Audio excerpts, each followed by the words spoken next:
Halo semua, kali ini kita akan membahas tentang KTN atau Komisi Tiga Negara. Selamat menyaksikan. Apa sih KTN itu?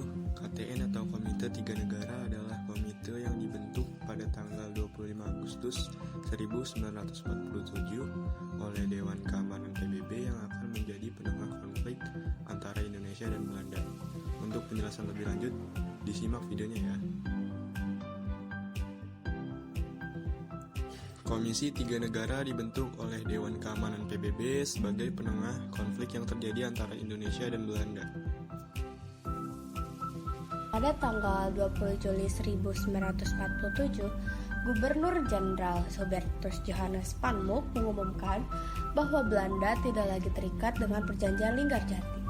Lalu pada tanggal 21-nya, agresi militer Belanda pertama terjadi, yang bertujuan untuk menguasai kembali daerah Sumatera, Jawa Timur, dan Jawa Tengah. Hal ini oleh rakyat Indonesia dianggap melanggar hasil perjanjian Linggarjati. Lalu, Indonesia mengirimkan perwakilannya untuk mendiskusikan hal ini di dalam sidang PBB. Lalu pada tanggal 25 Agustus 1947, Dewan Keamanan PBB membentuk Komisi Tiga Negara sebagai penengah konflik antara Indonesia dan Belanda. Ada 3 negara yang menjadi anggota Komisi Tiga Negara.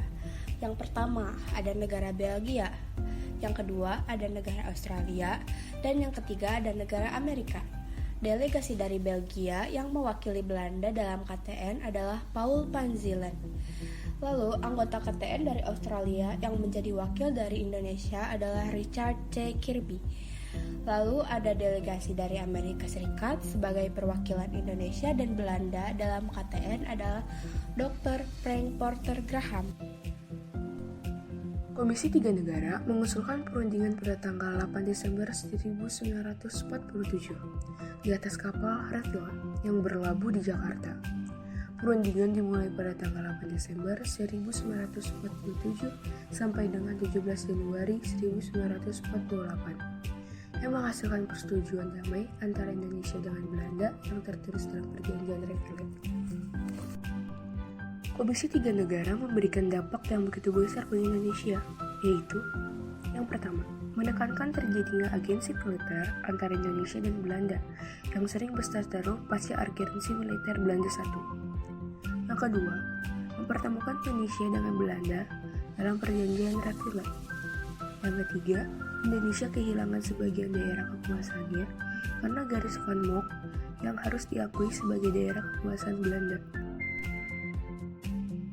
Terima kasih yang sudah menonton, semoga videonya bermanfaat.